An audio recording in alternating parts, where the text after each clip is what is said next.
¿Explicamos más o empezamos?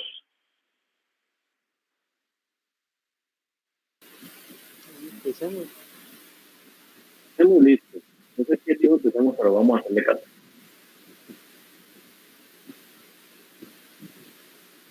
Sí. El tema de hoy es derrame pleural. Les voy a mostrar una presentación que hay en SlideShare. Ahí las pueden encontrar todos, todo lo que les queda más fácil. Y la presentación, pues, me parece que está bien hecha. Algunos términos que son como de otro país, por ejemplo, el de toracentesis, ahí usan otro término parecido, pero en general el manejo del derrame pleural es muy, digamos, básico, no ha cambiado en el tiempo con respecto a su enfoque, ¿sí? La semiología pues tiene esa ventaja y es que pues es muy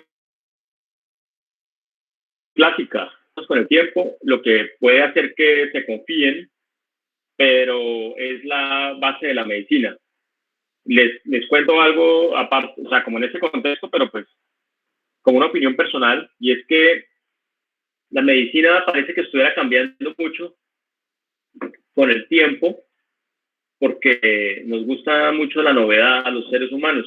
Entonces, con el coronavirus, con el COVID-19, es fácil ver cómo la gente sube artículos todos los días en los chats. Por ejemplo, yo que tengo varios chats de grupos, de asociaciones, y entonces la gente está todo el tiempo, compartir aquí la pantalla.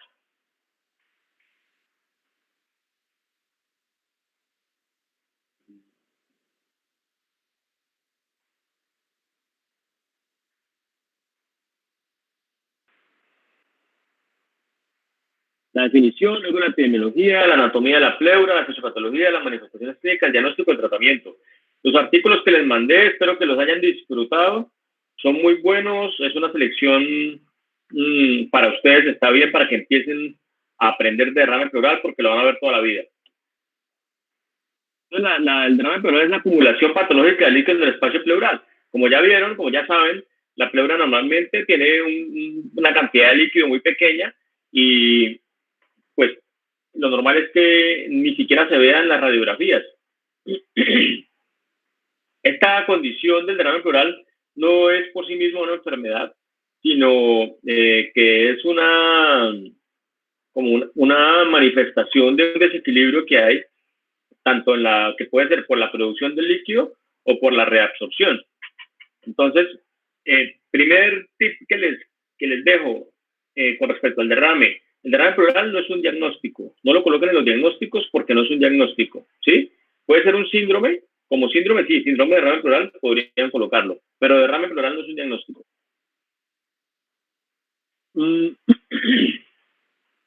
Entonces, el derrame pleural no es infrecuente, ¿sí? Puede ser hasta el 10% de las enfermedades en un servicio hospitalario. En Estados Unidos puede haber hasta 1,5 millones de casos nuevos al año. Y ahí está un ejemplo de la frecuencia de las causas. Entonces, miren que la falla cardíaca es, de lejos, la primera causa, casi el doble de la siguiente, que es el derrame paraneumónico. Y luego está el cáncer, el tromboembolismo pulmonar, las enfermedades virales también pueden producir derrames pleurales y la cirrosis hepática.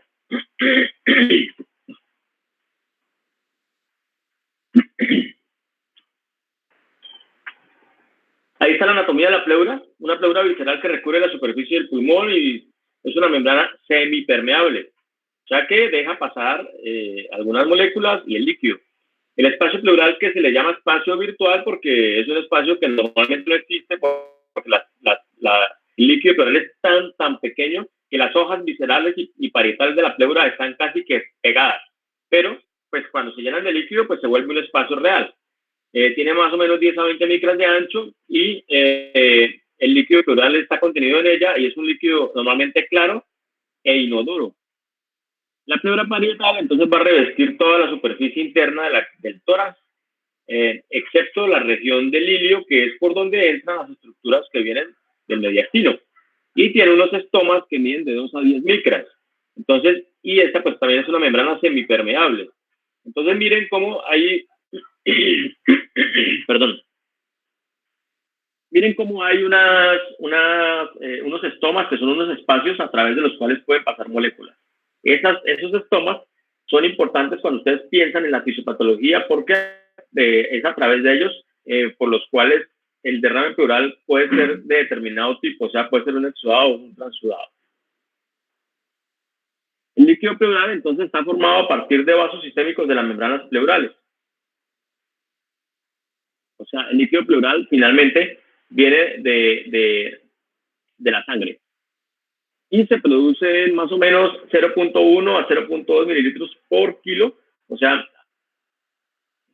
y la tasa de recambio es del 11% por hora. La formación del líquido pleural depende de la ecuación de Starling, que es esta que está acá, que tiene algunos coeficientes y que básicamente está compuesta por la presión hidrostática y la presión oncótica. La presión hidrostática tanto en el capilar como la presión oncótica en el espacio intersticial. Entonces, el equilibrio entre la presión oncótica y la presión hidrostática es lo que mantiene una determinada cantidad de líquido en el espacio pleural. Cuando se altera una de estas presiones, se va a formar el derrame pleural. Esta es la composición del líquido pleural normal. Entonces vemos que el volumen es muy pequeño, 15 mililitros, que es un líquido que tiene células por milímetro cúbico entre 1000 y 5000. Y esto también va a ayudar cuando se haga el estudio del líquido pleural a determinar si ese contenido es celular o no, para saber de qué tipo de derrame es. El porcentaje de células mesoteliales es el 70% y el de linfocitos puede ser hasta el 30%. Todos estos componentes del líquido pleural son los que ustedes van a analizar para definir si es un exudado o un transudado. Los granulocitos son un 10%, las proteínas de 1 a 2 gramos por decilitro, la glucosa al 60% del plasma y la deshidrogenasa láctica hasta un 50% del plasma, con un recambio que va de 1 a 2 litros por día. Aquí está la formación fisiológica del líquido pleural. Recuerden que la pleura tiene una presión negativa siempre, que es de alrededor de menos 5 centímetros de agua. Ahí vemos los compartimentos que están a la izquierda, la torácica, luego la pleura parietal, el espacio pleural y la pleura visceral. Aquí está el capilar sistémico y aquí está el capilar pulmonar. Entonces vemos cómo hay una presión hidrostática a este lado con una presión coloidomótica a este y una presión hidrostática a este lado con una presión coloidomótica a este. Y hay esas presiones van a provocar el paso del líquido a un lado o al otro de los diferentes compartimentos.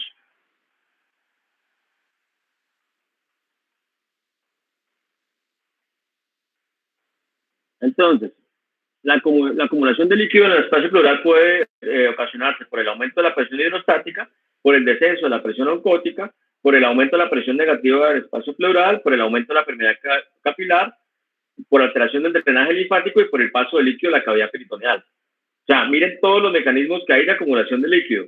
Si ustedes quieren un resumen de las causas de los derrames pleurales, lo que pueden hacer es pararse encima de alguna de estas causas, ¿cierto? Y de alguno de estos mecanismos y establecer una causa de acuerdo con cada mecanismo. Entonces, por ejemplo, ¿qué me aumenta la presión hidrostática? ¿Qué me podría aumentar la presión hidrostática? Entonces, una sobrecarga de volumen. Supongamos que a un paciente le pasan 5 litros de solución salina porque hay que reanimarlo. Bueno, lo normal es que ese paciente haga un derrame pleural, ¿sí? Porque va a aumentar la presión hidrostática. Y si no tiene los mecanismos de compensación adecuados. Si es un paciente joven con un corazón bueno y que está deshidratado, de pronto le ponen los 5 litros y no va a tener una sobrecarga hídrica. Pero si se lo ponen a una persona que está sana, normal, entonces el aumento de la presión hidrostática puede hacer que ese líquido se pase para la pleura.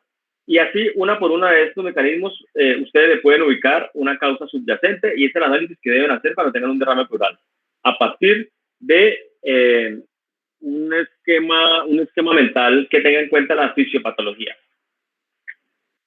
¿Cuál es el cuadro clínico? Pues la presentación clínica va desde un paciente asintomático. Si el derrame pleural es pequeño, no va a tener síntomas, pero en la medida en que aumenta de tamaño puede tener disnea, dolor torácico o tos.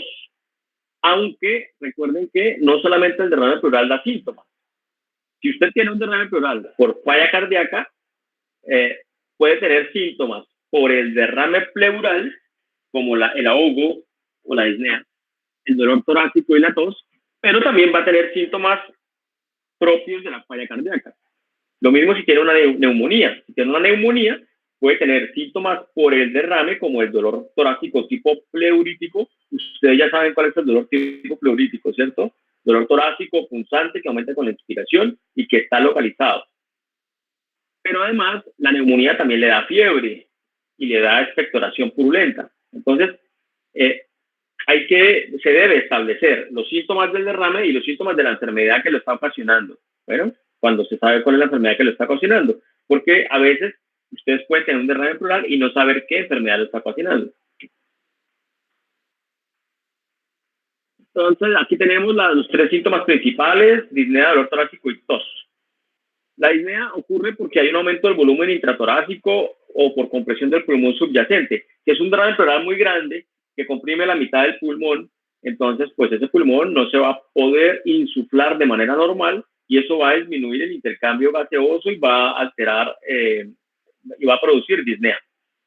Si el derrame limita la expansibilidad del músculo diafragma, pues si no tenemos una movilidad adecuada del diafragma, no podemos hacer movimientos, si el diafragma no tiene una buena movilidad, la respiración no va a poder hacerse de forma normal. Necesitamos que el diafragma se contraiga, se desplace para que entre el aire al pulmón. Entonces, mire que la disnea en el derrame pleural tiene varios mecanismos. Perdón por el carraspeo, pero hoy amanecí un poco. No es coronavirus, espero.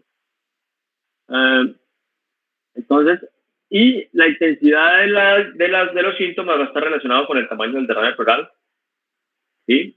Y por eso es que al principio el derrame puede que no haya síntomas. Cuando está empezando y es poca cantidad, pues se puede encontrar una placa de tórax con un derrame pequeño que no dio síntomas. Cuando el derrame pleural es masivo, van a presentar un síntoma por el cual se rajaron como el 70% de ustedes en un quiz, que es la trepomnea. Bueno,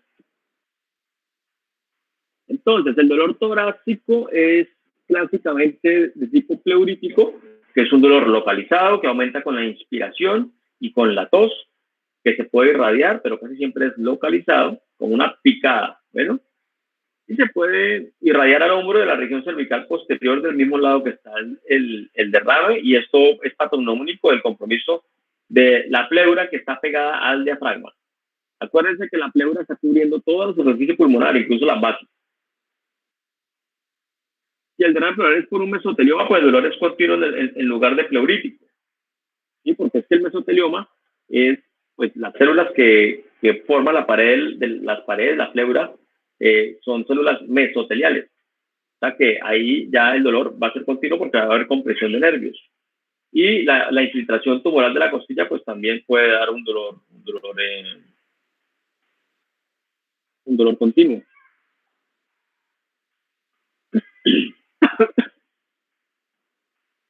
Bueno, aquí tenemos la tos, que suele ser seca, esporádica y poco intensa. O sea, el derrame pleural da tos, pero no es una tos así frecuente ni intensa, es una tos como irritativa, más bien.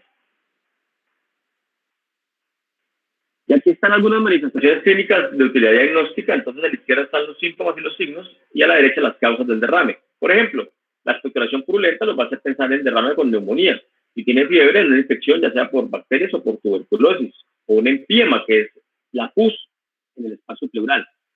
La hemoptisis los va a hacer pensar en cáncer de pulmón, en tuberculosis y en embolismo pulmonar, la pérdida de peso en cáncer y en tuberculosis, la poliartritis en lupus, y hay signo físico es redundante, los signos siempre son físicos. Los signos, pues por lo menos en el examen médico. Los signos, entonces, la acropaquia, la ascitis, la distensión venosa yugular, les va a hacer pensar en falla cardíaca o en pericarditis. El edema y dolor unilateral de una pierna, obviamente en un tromboembolismo venoso, con embolia pulmonar. La embolia pulmonar produce dolor pleurítico. El edema en esclavina, que es típico del síndrome de la vena cava superior. La linfadenopatía les va a hacer pensar en cáncer. La masa subcutánea torácica fluctuante en un empiema necesitatis. La mastectomía previa o nódulos mamarios en cáncer de mama. El roce pericárdico en pericarditis. Bueno, y hay un síndrome que se llama el síndrome de las uñas amarillas, que se los dejo de tarea, que se presenta con uñas amarillas y linfedema. Al examen físico, pues van a buscar los signos del derrame pleural que vimos en el síndrome de derrame pleural.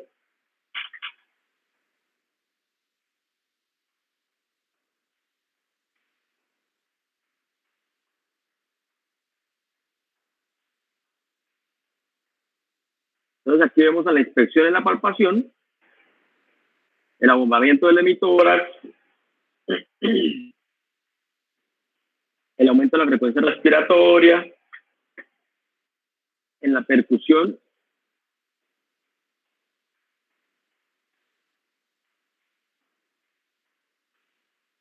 Entonces ahí está la percusión que se debe hacer en orden, ¿cierto? Siempre comparando un lado con el otro y cuidándose de no percutir las escápulas. Ahí hay varios puntos en los que se puede hacer el examen, la percusión, y pues nos va a dar obviamente matidez.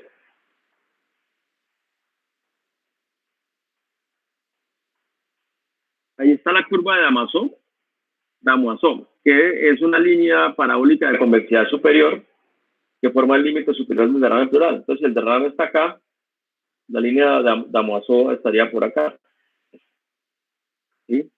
Entonces aquí hay matidez, aquí en este borde del superior hay submatidez y aquí está la hipersonoridad normal del pulmón. ¿Cuál es la sensibilidad y la especificidad de los signos en el derrame pleural? Entonces, la expansión torácica asimétrica es bastante sensible y específica. El frémito táctil, o sea, esto corresponde a las vibraciones vocales, también están disminuidas y es bastante sensible y específica. La matidez también. Los ruidos respiratorios disminuidos, la resonancia vocal disminuida, la ausencia de estertores, mire que ya no tiene tanta sensibilidad ni especificidad. El roce pleural es muy específica para derrame pleural. Y la percusión auscultatoria, pues, es específica, pero es poco sensible. Estos, los que se acercan al 50, son poco sensibles. Y ven aquí que lo que es más sensible y lo más específico es la percusión mate y el roce pleural. En general, lo que dice es que la exploración física tiene una sensibilidad del 75% y una especificidad del 70% para identificar un derrame pleural. Algunos podrán pensar, pero si es apenas del 70%, pues eso, hay un 30% de veces que no lo voy a encontrar. Sí, claro, lo que pasa es que el diagnóstico en medicina es un conjugado de la anamnesis, del examen físico y a veces de ayuda diagnóstica. Pero entre más información recolecten, más va a sumar y más probabilidad tienes de llegar al 1, ¿cierto? Hasta que hagan el diagnóstico. También hay un poco incluso de intuición y de experticia que les va a ayudar a aumentar esa probabilidad de diagnosticar. Entonces lo que hacemos es tomar todo lo que podamos para poder llegar al diagnóstico. Mejor dicho, hay que hacer el examen físico completo porque si no tienen los hallazgos, bueno, habrá que hacer otra cosa, pero si los tienen les va a ayudar. Entonces miren que la simetría de la expansión torácica fue lo más frecuente, hasta 8 veces más probable en un paciente con un derrame pleural que sin derrame pleural. Y si no tiene matidez, entonces la probabilidad de derrame pleural disminuye en un 40%. ¿Qué estudios se le puede hacer al paciente? Pues hay estudios de sangre, ¿cierto? De hematología, química, entonces está ahí la creatinina, el BUN, el NADH, las proteínas, la glucosa, la amilasa, el BNP. Si no saben qué es el BNP, búsquenlo y para qué sirve en la falla cardíaca, colesterol y bilirrubinas. Ahí en la radiografía está el signo del menisco, ya comentado, con la radiografía simple se puede ver, con la ecografía también y la tomografía.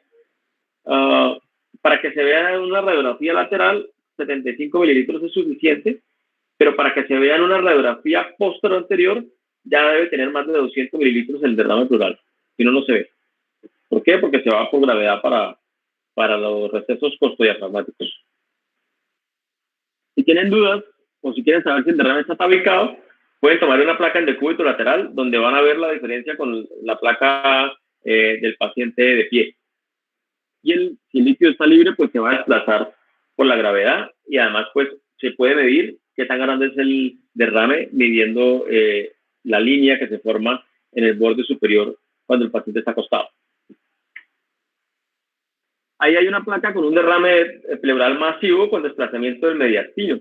Miren que normalmente el mediastino no está, o sea, el corazón está hacia el lado izquierdo, pero ahí hay tanto líquido en el pulmón izquierdo, en la pleura izquierda, que está sacando el corazón incluso para el lado derecho. ¿Sí?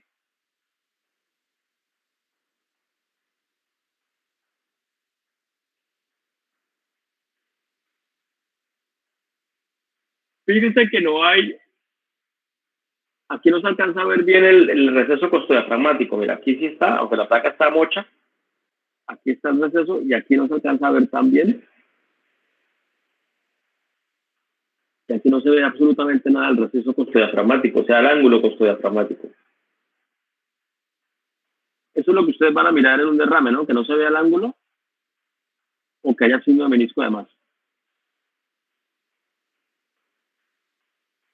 Estas son formas atípicas del derrame. Esto es un derrame que está ubicado en la fisura pleural y este es un derrame subpulmonar. Entonces, esto es lo que se le llama tumor fantasma, porque esto en 3 días desaparece si le da diurético al paciente, pero parece un tumor. Y esto es un derrame que eleva el diafragma, pero si usted ve, tiene ángulo. Aquí tiene ángulo y acá tiene ángulo. Entonces usted podría confundirse y pensar que es una elevación del diafragma, pero no, aquí hay líquido debajo, en la pleura basal.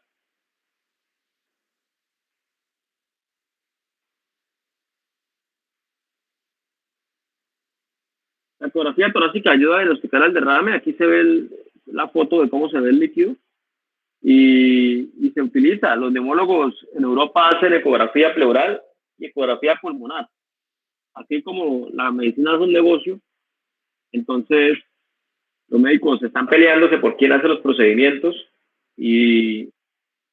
pero ya por lo menos en la unidad de cuidado intensivo ya se ha logrado que el intensivista aprenda a hacer ecografía y en urgencias hacen ecofaz. El neumólogo que se quiera comprar su ecógrafo, pues podría hacer, yo no me lo he comprado porque no, aquí no es, aquí en Cúcuta es una ciudad que los estándares de cuidado de salud son muy bajos. O sea, aquí la tendencia de los gerentes de las empresas, de las EPS, es a disminuir el costo lo más que puedan y entre menos puedan hacer a los pacientes, mejor. Así que cualquier tecnología que llegue acá es desahuciada rápidamente por los gerentes para ahorrar gastos. Pero en ciudades más avanzadas culturalmente, socialmente y mentalmente, invierten en estos equipos y cada vez se hacen más procedimientos para mejorar la atención en salud. Durante la última década, entonces, se está utilizando más, pero incluso en Europa no se utiliza como se debería.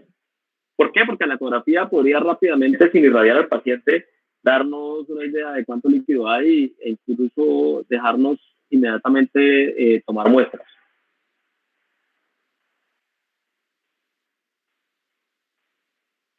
De hecho, es un examen muy sensible, ¿no? Detecta derrames desde 5 mililitros. Hacer la ecografía también le ayuda a detectar si hay cáncer asociado, porque puede definir si hay engrosamiento pleural mayor de 1 centímetro, que es típico del cáncer, si hay nódulos en la pleura o si hay engrosamiento diafragmático. Y para hacer los drenajes de toracentesis, pues también evita que se hagan neumotórax o que se funcionen, por ejemplo, el hígado. Y después de la toracentesis también se puede ver si hubo complicaciones o si quedó líquido. Entonces la ecografía es un buen examen para esto. La tomografía pues cuando uno no sabe cuál es la causa del derrame pleural y decide estudiarlo, entonces ayuda bastante una tomografía porque nos va a ayudar a definir si hay alguna anormalidad anatómica mediastinal, si hay alguna masa que nos ayude a establecer cuál es la causa, ¿sí? Entonces estudian el espacio pleural, el parénquima, el mediastino. Y también ayuda a diferenciar los abscesos de los empiemas. Los empiemas significan pus en sangre y un absceso es una colección, o sea, es pus, pero tiene paredes. Entonces está en una colección, pero pues se dice que está abscedado cuando tiene una pared que lo está conteniendo. En cambio, el empiema es pus que está libre.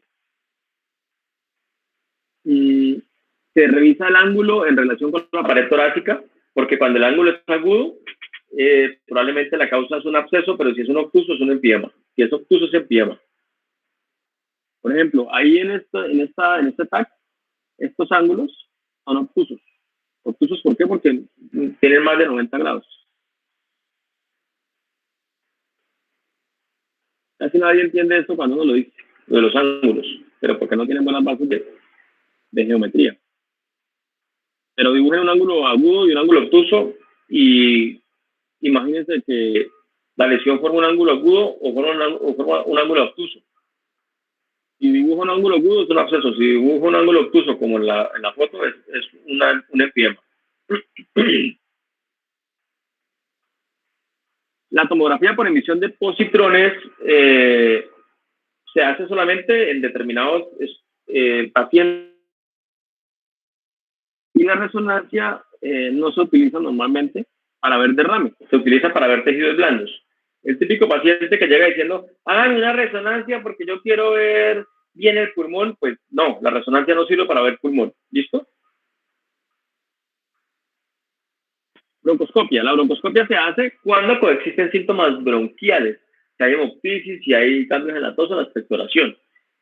Y también si hay algunos hallazgos en la radiografía o en la TAC, como nódulos más a obstrucción bronquial. ¿Por qué se hace broncoscopia? Porque el cáncer principalmente produce lesiones en la vía aérea que con una broncoscopia se pueden ver fácilmente y en una radiografía no. Este procedimiento en Colombia le decimos toracentesis. Aquí dice pleurocentesis, aunque también le dicen pleurocentesis a algunos, pero la palabra que le recomiendo es toracentesis. Centesis se refiere a la extracción de líquido, así como paracentesis o amniocentesis. Entonces, lo primero, cuando uno tiene un derrame pleural y no sabe la causa, es sacar líquido para estudiarlo. ¿Sí? Entonces, si el derrame pleural es por falla cardíaca, no habría necesidad de hacerle una toracentesis porque si usted ya sabe la causa, no tiene necesidad de estudiarlo. Si usted quiere sacarle líquido porque quiere ayudarle a mejorarle el patrón respiratorio, entonces ahí sí podría sacarle líquido, pero ya no sería una toracentesis diagnóstica, sino sería una toracentesis evacuatoria. Cuando no sabemos la causa del derrame, siempre, escuchen, siempre se debe estudiar. Para que, ojo con, tiene un derrame, pero es muy chiquito, ¿para qué le vamos a sacar líquido? Una cosa diferente es que sea tan poco el líquido que usted no pueda sacarle líquido porque es muy poquito y el riesgo de alguna función de algún órgano es alta. Pero siempre que usted tenga un derrame y que no sepa la causa, debe sacarle líquido y estudiarlo o remitirlo para que lo estudie. Todo derrame izquierdo se funciona. ¿Por qué? Porque el derrame que no se funciona es el de la falla cardíaca cuando usted sabe que es por falla cardíaca y tiene toda la clínica y toda la paraclínica para hacerle saber que es una falla cardíaca. Y normalmente el derrame de falla cardíaca tiene más líquido al lado derecho que al izquierdo. O tiene líquido al lado derecho y no tiene nada al izquierdo. Pero cuando el derrame es del lado izquierdo, siempre se debe estudiar. Cuando es unilateral del lado izquierdo. Para que el procedimiento sea seguro, si usted no tiene ecografía o TAC, o la clínica no le ayuda, usted podría tomarle una radiografía en decúbito lateral y si la opacidad del líquido mide más de 1 centímetro, entonces ahí usted podría tener un margen suficiente para hacerle una punción y sacarle el líquido. Bueno, cuando le va a hacer una toracentesis diagnóstica, le puede sacar entre 50 y 100 cc de líquido. Y si es terapéutica, pues lo ideal sería, para ayudarle a respirar mejor, si tiene un derrame muy grande, pues sacar todo el líquido que pueda. Que pueda, pero hay un límite, ¿sí? Que es 1500 centímetros. Otra indicación es que el paciente tenga un problema de coagulación y que esté sangrando fácilmente, o que esté tomando medicamentos para anticoagulación, o sea, warfarina o el resto de cosas que dan para eso, derrames muy pequeños, que el paciente no coopere, o sea, un paciente agitado, un paciente con demencia que no siga órdenes, no puede usar una toracentesis, a menos que lo tuviera anestesiado. Pero normalmente la toracentesis no se hace con paciente de anestesia, se hace con un paciente despierto, colaborador, sentado en la camilla o acostado de medio lado. O si hay una infección en la piel, pues también contraindica el procedimiento. Apréndase las contraindicaciones de la toracentesis. La técnica, les recomiendo que busquen un video en YouTube de New England Journal of Medicine, donde se las explica muy bien, está en inglés, pero eso ya creo que ya vienen traducidos, para que la revisen y si quieren aprendérsela, apréndansela. ¿Listo?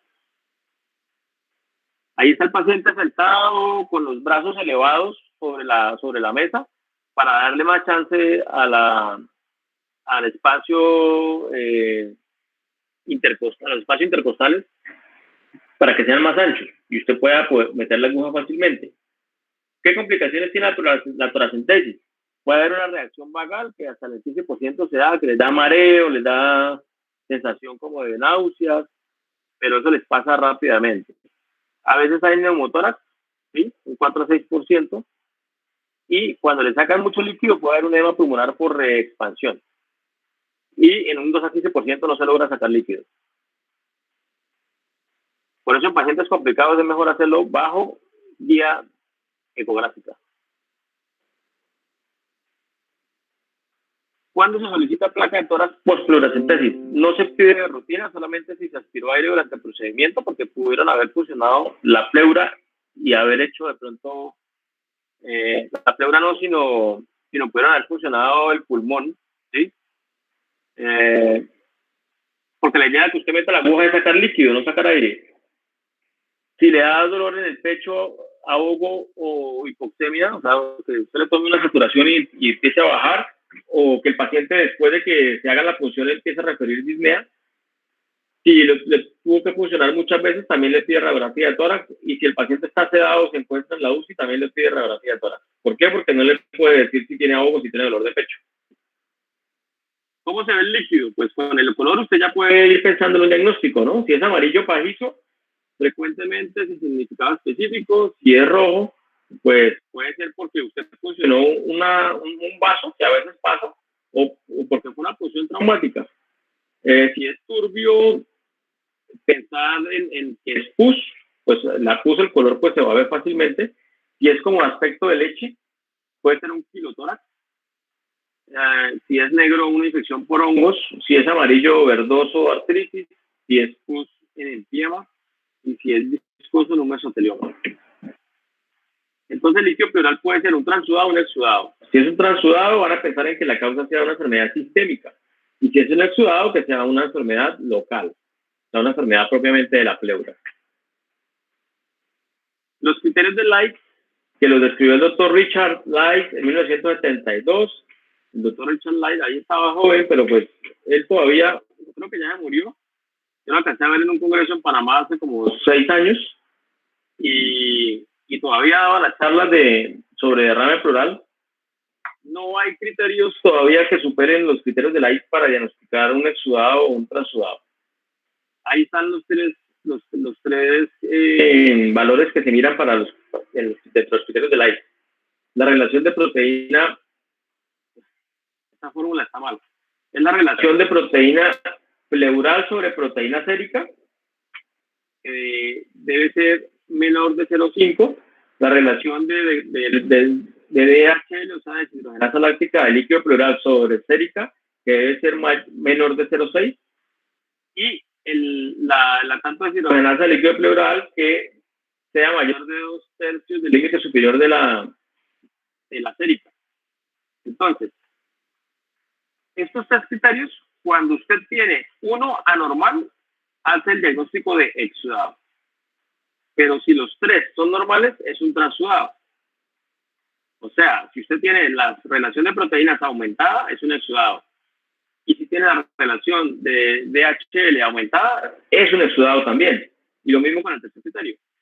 ¿Listo? Entonces, para que los criterios de Light sean negativos, tienen que ser negativos todos. Pero con uno ya son positivos. ¿Por qué pasa esto? Pues sencillo, porque los exudados significan que hay un trastorno en la pleura, ¿sí? O sea, no es sistémico, sino es localizado. Y eso dañó las células mesoteliales y alteró la permeabilidad normal de la pleura y hizo que la composición del líquido pleural tuviera muchas células. Y por eso las proteínas salen elevadas y las lactato-deshidrogenasas salen elevadas, porque normalmente ellas no atraviesan la membrana pleural. Si la atraviesan es porque hay un daño en la pleura y por eso se considera exudado en esos casos. Entonces, miren que los criterios de Light son como un análisis del líquido pleural que nos ayuda a sospechar qué es lo que está pasando ahí en las pleuras.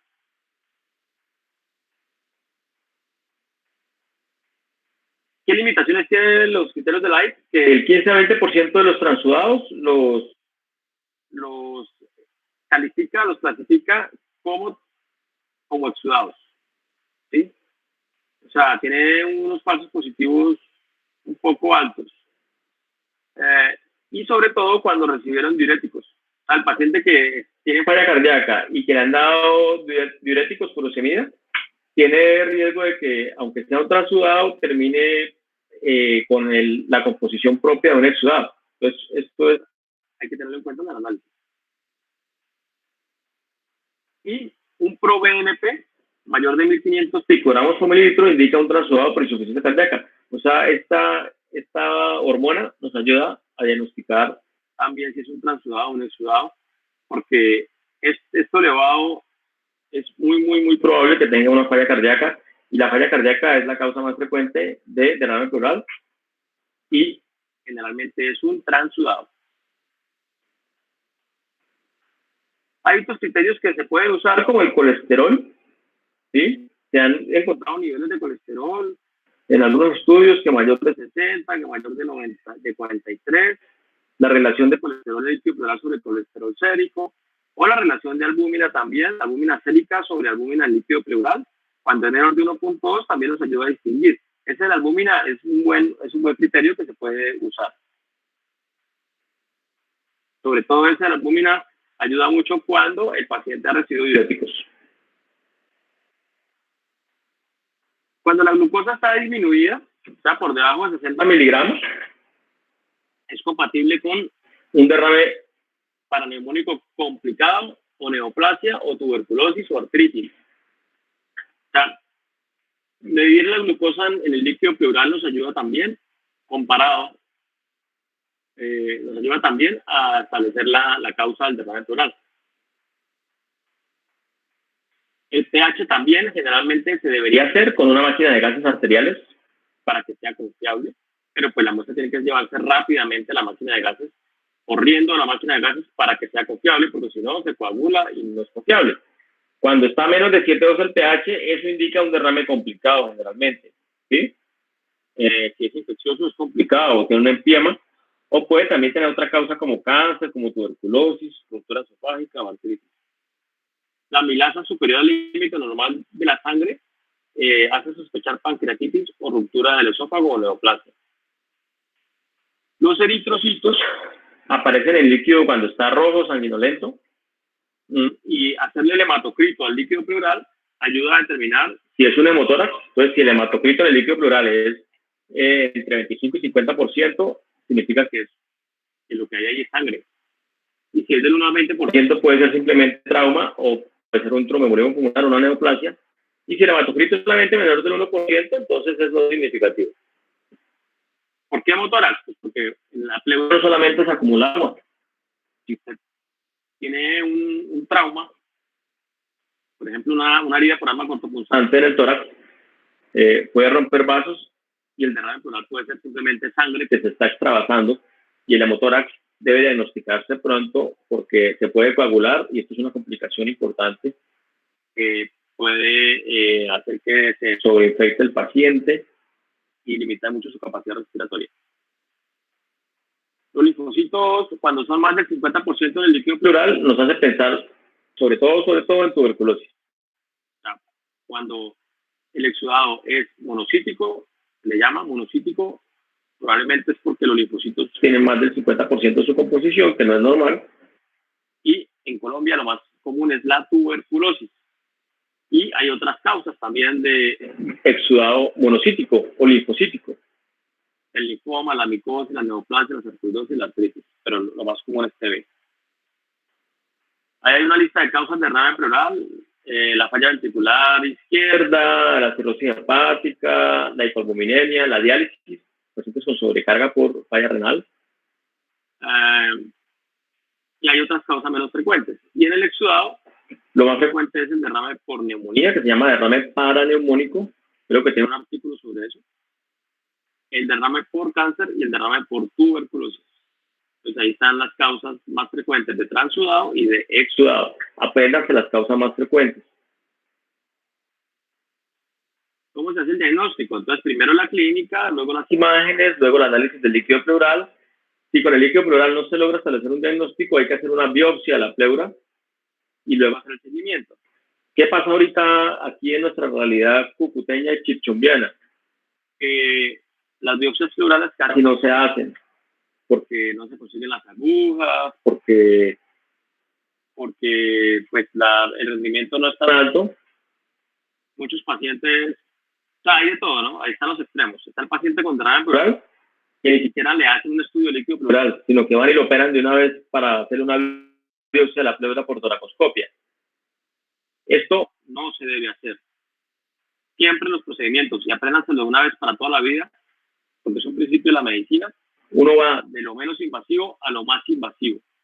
Si yo necesito tomar una muestra de pleura o saber cuál es la causa del líquido pleural, lo primero que se debe hacer es sacar líquido pleural y examinarlo. Y con eso ya definir, junto con el resto de cosas, cuál es el diagnóstico.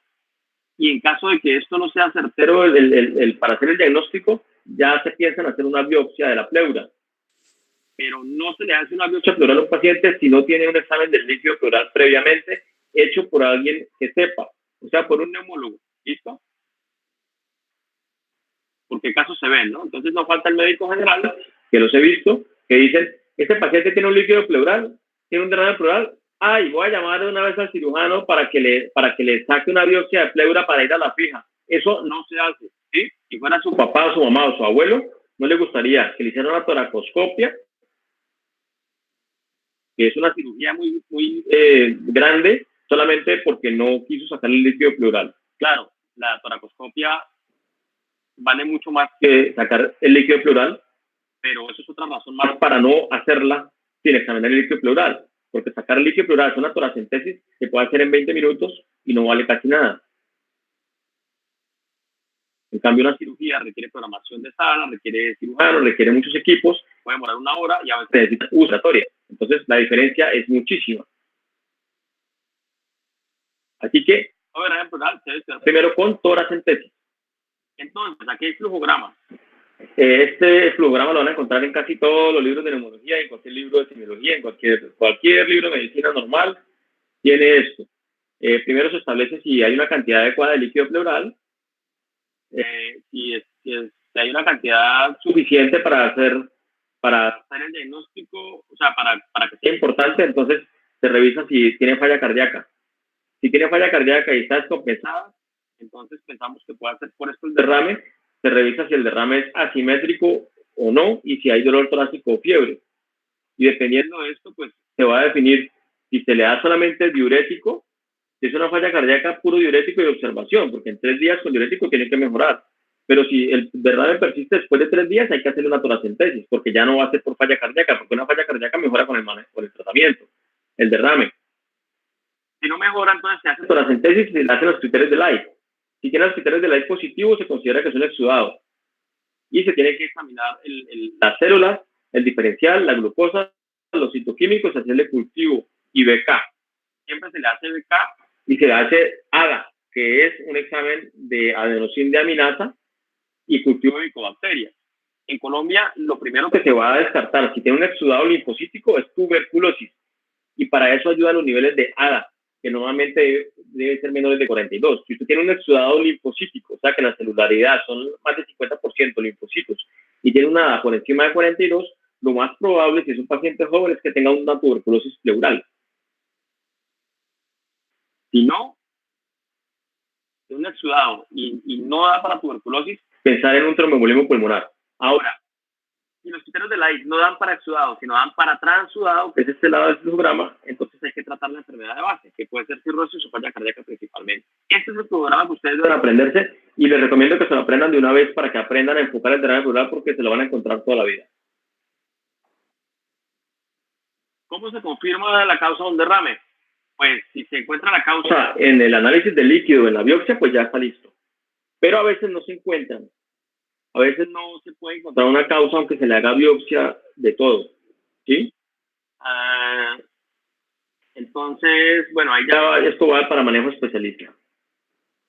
Aquí está un resumen también del manejo, que es lo mismo que le estoy diciendo. Bueno, ahí está un artículo que es cómo se encontraron los criterios de Light, lo escribió el doctor Richard Light, que le mostré la foto.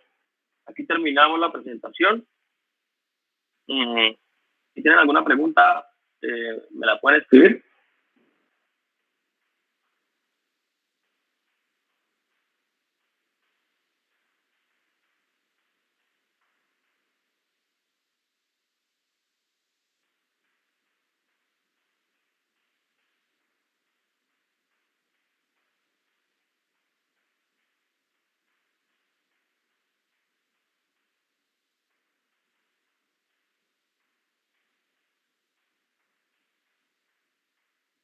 ¿Alguna pregunta?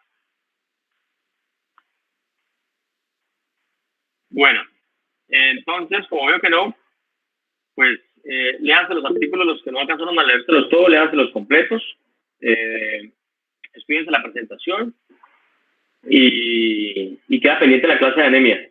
¿Listo, Diego? La programamos para otra semana. Listo. Saludos y nos vemos. Chao, doctor.